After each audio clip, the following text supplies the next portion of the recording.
Hello बच्चों। यहां लिखा है a bob of mass m attached to inextensible string of length l suspended from vertical support.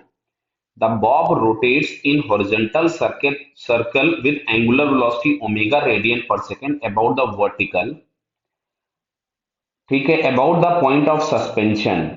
तो ये जो पेंडुलम हम लोगों के पास दिया है, it is a kind of conical pendulum.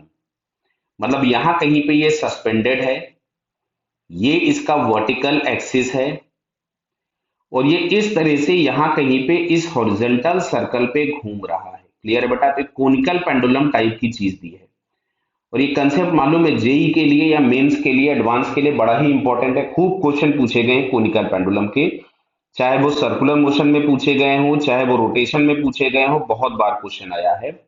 तो ये इस तरह से हम लोगों के पास सस्पेंशन पॉइंट दिख रहा है, और यहां कहीं पे ये पार्टिकल है जो कि इस सर्कल पे घूम रहा है। क्लियर है? अब सुनो इधर, अगर इसका ओमेगा कांस्टेंट है तो इस पॉइंट, मतलब ये अगर हम सेंटर देखेंगे तो इस सेंटर के अबाउट तो इसका एंगुलर मोमेंटम कांस्टेंट रहेगा, मैग्नीट्यूड में भी, डायरेक्शन में भी। लेकिन ये सस्पेंशन पॉइंट को मान लो हम पी लिख देते हैं, इसको मैंने सर्कल के ऊपर ओ लिख दिया।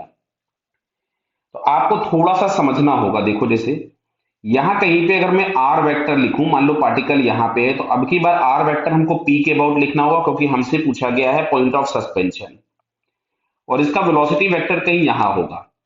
क्या ये इमेजिन कर पा रहे हो कि दोनों अगर परपेंडिकुलर होंगे तो यहां से हम लोग जो एल लिखने वाले थे, एल, वो आपको मिलेगा M into R cross B. तो ध्यान से देखो, यहाँ पे मैं वेलोसिटी तो बहुत ज्यादा मेंशन नहीं कर पाऊंगा आपको, लेकिन ये जो भी एल वेक्टर होगा वो आर के भी परपेंडिकुलर होगा और बी के भी परपेंडिकुलर होगा। तो ये जो आर वेक्टर अभी आपको दिख रहा है, इसके परपेंडिकुलर, मतलब यहां अगर हम एंगुलर मोमेंटम देखेंगे तो ये इधर मिलेगा।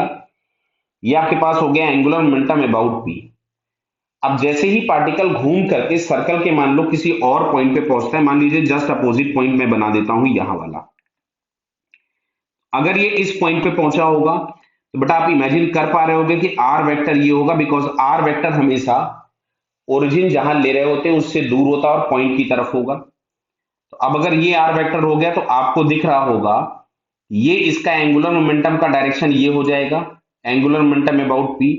तो यहां से हमको दिख क्या रहा है कि एंगुलर मोमेंटम का जो डायरेक्शन है वो चेंज हो रहा है, बट इसकी एंगुलर वेलोसिटी जो है वो कांस्टेंट दी गई है। तो एंगुलर मोमेंटम का मैग्नीट्यूड तो कांस्टेंट रहेगा, लेकिन उसका डायरेक्शन लगातार क्या होगा? चेंज।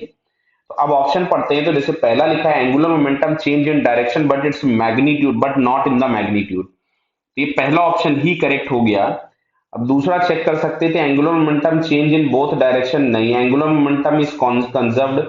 अगर लिखा गया होता पॉइंट ओ, जैसे आप आगे कभी देखिएगा एक क्वेश्चन जेईई एडवांस में भी पूछा गया, तो उसने पी पॉइंट और ओ पॉइंट दोनों के अबाउट कमेंट पूछे थे। तो ओ के अबाउट एंगुलर मोमेंटम का मैग्नीट्यूड, डायरेक्शन, सभी चीजें कांस्टेंट रहेंगी, तो हम बोल सकते थे angular momentum is conserved about O. मतलब इस थर्ड ऑप्शन में अगर उसने लिखा होता कंजर्व्ड अबाउट ओ तो ये भी सही हो जाता।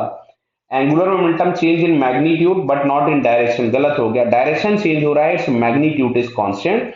So it's first answer is correct. Clear है बेटा? Okay, all the best.